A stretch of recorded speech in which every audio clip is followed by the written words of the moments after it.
Okay, so we have roof number 1, roof number 2, and we're now down to roof number 3.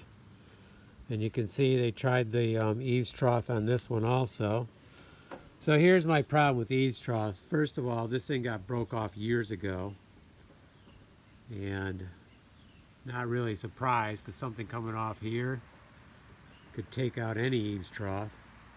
So that's why we're going to do this different. I'm not an advocate of eaves troughs, I'll admit it. I really hate them, but this is a case where it just didn't work and it doesn't work. So we're going to do something different. Okay, let's keep tearing off. Let's see if we have a roof number 4. I don't think we do.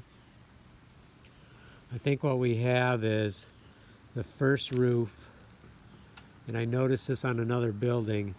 They used wood cedar shakes, I think that's correct naming, to do the first layer.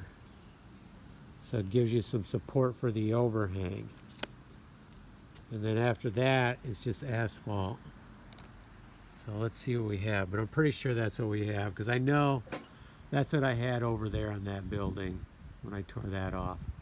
The bottom layer, it was the cedar shakes on the first row across, and then it was asphalt shingles.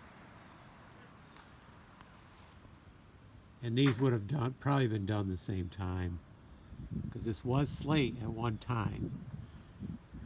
And then when they redid the place, probably in the 1950s, right around 1950, they probably put new roofs on, and I'm guessing that's when this roof was put on right here. So since then we've had, well, 3 roofs since then.